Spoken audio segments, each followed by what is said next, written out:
जय हिंद दोस्तों, आप सभी का मेरे इस YouTube चैनल एजुकेशनल वे में स्वागत है। इस वीडियो में हम बीपीएससी टीचर TR3 के बारे में बात करने वाले हैं। बीपीएससी TR3 का जो एग्जाम लिया गया है, इसका काउंसलिंग जनवरी में किया जाने वाला है। उसी पे हम बात करने वाले हैं कि इसका जब काउंसलिंग किया जाएगा तो काउंसलिंग में कौन कौन से डॉक्यूमेंट आप लोगों का लगने वाले हैं, कौन कौन से डॉक्यूमेंट आप लोगों से काउंसलिंग के समय मांगा जाएगा, वो सब हम इस वीडियो में जानने वाले हैं। क्योंकि अगर हम बिहार टीचर की बात करें तो कई ऐसे टीचर थे जो काउंसलिंग में उन टीचरों को काफ़ी दिक्कतों का सामना करना पड़ा था। अगर हम सक्षमता परीक्षा की बात करें तो सक्षमता परीक्षा में लगभग 50,000 वैसे टीचर थे जो टीचर एग्जाम तो क्वालिफाई कर लिए, बट डॉक्यूमेंट वेरिफिकेशन के समय, काउंसलिंग के समय उन टीचरों को डाउटफुल में डाल दिया गया या उन टीचरों का काउंसलिंग कंप्लीट नहीं किया गया, जिनकी वजह से उन टीचरों को काफ़ी मुश्किलों का सामना करना पड़ा था। इसलिए हम इस वीडियो में उन सभी डॉक्यूमेंट के बारे में बात करेंगे कि कौन कौन से डॉक्यूमेंट आप लोगों को काउंसलिंग के समय लेकर के जाना पड़ेगा, ताकि आप लोगों का काउंसलिंग अच्छी तरीके से कंप्लीट हो सके, आप लोगों को डाउटफुल में ना डाला जाए, आप लोगों को ज़्यादा मुश्किलों का सामना करना ना पड़े। वो सब हम इस वीडियो में जानेंगे कि कौन कौन से डॉक्यूमेंट आप लोगों का काउंसलिंग के समय लगने वाला है। इसलिए अगर आप बिहार टीचर TR3 का एग्जाम दिए हो और अगर आपका रिजल्ट हो चुका है तो ये वीडियो आप सभी के लिए बहुत ही इंपॉर्टेंट होने वाला है। इसलिए आप लोग मेरे साथ वीडियो में एंड तक बने रहे ताकि सारी जानकारी और सारी अपडेट आप लोगों को मिल सके। तो चलिए वीडियो शुरू करते हैं। BPSC teacher TR3 documents 2025। ये 2025 मैंने इसलिए लिखा क्योंकि आपका जो काउंसलिंग किया जाएगा 2025 में ही 9 जनवरी 2025 से स्टार्ट किया जाने वाला है। तो इसलिए आप लोगों को ये 2025 लिखा गया है। वीडियो में आगे बढ़ने से पहले आप वीडियो को लाइक करें और चैनल को सब्सक्राइब करके बेल आइकन को भी प्रेस करें, ताकि बिहार टीचर से रिलेटेड सारी जानकारी और सारी अपडेट आप लोगों को मिल सके। और चैनल मेंबरशिप भी ज्वाइन करें ताकि इस चैनल को आप लोगों का सपोर्ट मिल सके और बिहार टीचर से रिलेटेड सारी जानकारी सही समय से आप लोगों को मिल सके। इसलिए आप लोग चैनल मेंबरशिप भी ज्वाइन करें।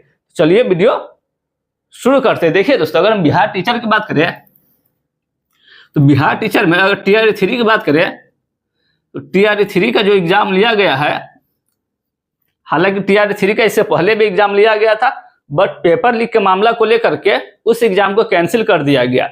उसके बाद फिर से इसका री एग्जाम लिया गया और जब इसका एग्जाम ले लिया गया तो जब इसका रिजल्ट जारी किया गया, हालांकि इसके रिजल्ट में भी काफ़ी लंबा समय लिया गया और अभी तक जो TR3 में जितना एग्जाम लिया गया अभी तक उन सभी का रिजल्ट भी जारी नहीं किया गया। बट इसका जो काउंसलिंग आप लोगों का स्टार्ट किया जाने वाला है वो 9 जनवरी 2025 से आप लोगों का काउंसलिंग स्टार्ट किया जाएगा। 9 जनवरी से स्टार्ट किया जाएगा। जनवरी 2025 के सेकेंड वीक से आप लोगों का काउंसलिंग स्टार्ट होने वाला है। हालांकि ये दिसंबर में ही स्टार्ट होने वाला था। दिसंबर के 23 दिसंबर से 28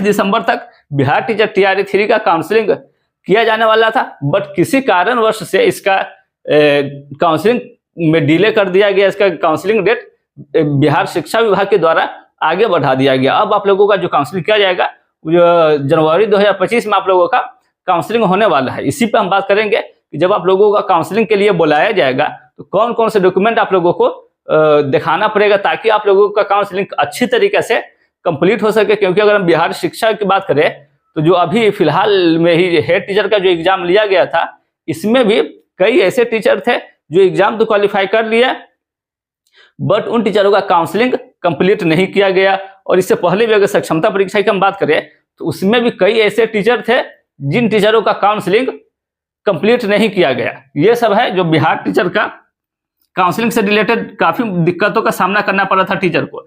इसलिए इस वीडियो में हम उसी पे बात करने वाले हैं कि कौन कौन से डॉक्यूमेंट आप लोगों को लेकर के जाना पड़ेगा। तो चलिए पहले हम उस डॉक्यूमेंट को देख लेते हैं।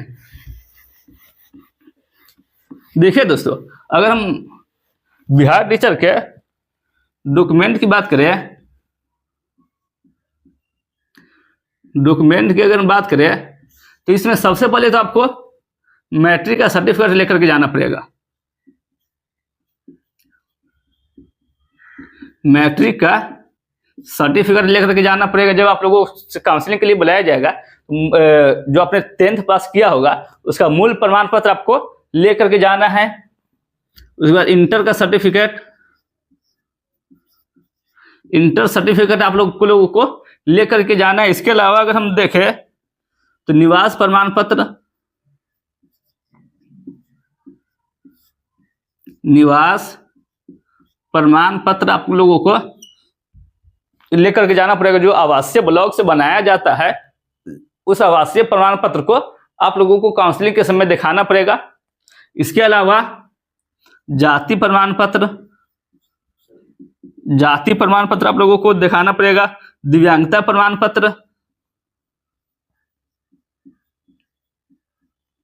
दिव्यांगता प्रमाण पत्र आप लोगों को दिखाना पड़ेगा। अगर आप दिव्यांग कैटेगरी से फॉर्म अप्लाई किए हैं तो अगर आप दिव्यांग कैटेगरी से आरक्षण लेना चाहते हैं तो आप लोगों को उसका सर्टिफिकेट दिखाना पड़ेगा, मूल प्रमाण पत्र।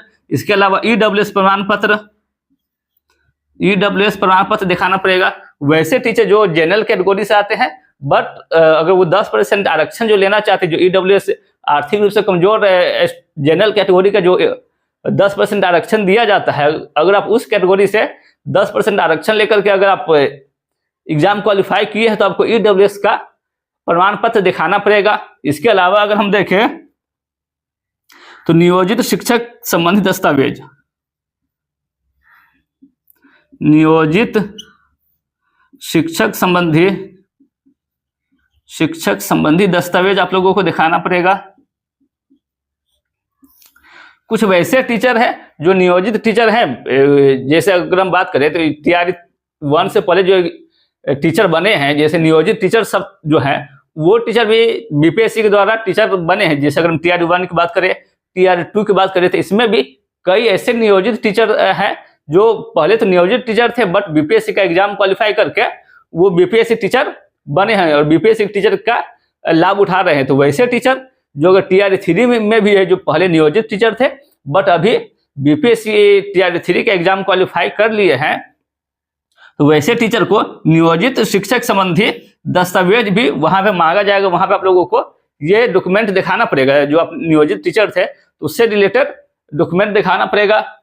इसके अलावा अगर हम बात करें तो इसके अलावा आप लोगों को सीटेट, बीटेट, एस्टेट ये सब अगर आप लोगों ने किया है तो इसका सर्टिफिकेट दिखाना पड़ेगा। और एक बात और, इन सभी का मूल प्रमाण पत्र आपको लेकर के जाना है। जो ओरिजिनल डॉक्यूमेंट है वो ओरिजिनल डॉक्यूमेंट आप लोगों को लेकर के जाना है। साथ में आप 1 या 2 अगर फोटोकॉपी रख लेते हैं, अगर इसका जीरोक्स रख लेते हैं तो ज्यादा बेहतर है। बट आपको जीरोक्स के साथ साथ फोटोकॉपी के साथ साथ आपको ओरिजिनल डॉक्यूमेंट सब लेकर के जाना ही पड़ेगा। अगर आप नहीं लेकर के जाते हैं तो फिर आप लोगों को दिक्कत का सामना करना पड़ सकता है। इसलिए आप लोग ओरिजिनल सभी का ओरिजिनल डॉक्यूमेंट ही लेकर के जाना पड़ेगा। वही अगर हम बात करें सीटेट बीटेट के बाद तो बीएड,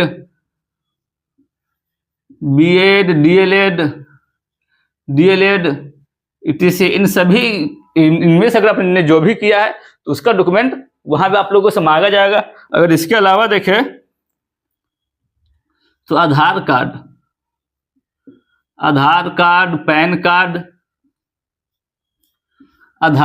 पैन कार्ड ये डॉक्यूमेंट भी आप लोगों से लिए जाएंगे। इसके अलावा भी और भी कई तरह के डॉक्यूमेंट लिए जाएंगे। जैसे अगर हम बात करें तो आधार कार्ड आपको लेकर के जाना है, पैन कार्ड लेकर के जाना है। उसके बाद एडमिट कार्ड आप लोगों से मांगा जाएगा।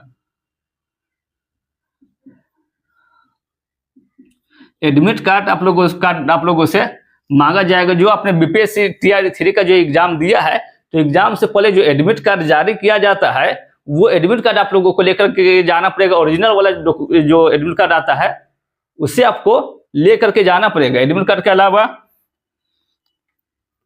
फोटो लेकर के जाना है, जो आपने रंगीन फोटो जो कुछ समय पहले का हाल ही का फोटो है वो आपको लेकर के जाना पड़ेगा। इसके अलावा बैंक पासबुक लेकर के जाना है। ये सब डॉक्यूमेंट है जो आप लोगों को काउंसलिंग के लिए जब आप लोगों को बुलाया जाएगा तो इन सभी डॉक्यूमेंट के साथ आपको काउंटर पे उपस्थित रहना पड़ेगा, तभी आप लोगों का काउंसलिंग कंप्लीट हो पाएगा। इसके अलावा अगर हम देखें तो email number, email, mobile number, ये सब साथ में आपको लेकर के जाना पड़ेगा, तभी आप लोगों का काउंसलिंग अच्छी तरीके से कंप्लीट हो सकता है। और ये सब आपको ओरिजिनल लेकर के जाना है। जो भी मूल प्रमाण पत्र, जो जैसे मैट्रिक, इंटर, जो भी डॉक्यूमेंट आपको लेकर के जाना है ओरिजिनल लेके करके जाना है। साथ में 1 या 2 अगर फोटोकॉपी लेते हैं तो ज़्यादा अच्छा है, बट फोटोकॉपी के साथ साथ आपको ओरिजिनल डॉक्यूमेंट लेकर के जाना ही पड़ेगा, वरना फिर से आप लोगों को डाउटफुल में डाल दिया जाएगा या आप लोगों का काउंसलिंग कंप्लीट नहीं किया जाएगा। जैसे पिछला बार हमने देखा था कि सक्षमता परीक्षा में लगभग 50,000 तक के टीचर का काउंसलिंग कंप्लीट नहीं हुआ था। हेड टीचर का जो एग्जाम लिया गया है, इसमें भी कई ऐसे टीचर हैं जिन टीचरों का काउंसलिंग कंप्लीट नहीं किया गया। इसलिए अगर आप मुश्किल से का सामना करने से बचना चाहते हैं, अगर आप नहीं चाहते हैं कि आपका काउंसलिंग में कोई प्रॉब्लम आए, तो इन सभी डॉक्यूमेंट को साथ में लेकर के आपको जाना ही पड़ेगा। तो ये सब था डॉक्यूमेंट जो मैंने आप लोगों को इस वीडियो में बताया है। उम्मीद है ये वीडियो आपको पसंद आया हो, तो वीडियो को लाइक करें और चैनल को सब्सक्राइब करें। फिर मिलते हैं अगली वीडियो में, तब तक के लिए जय हिंद।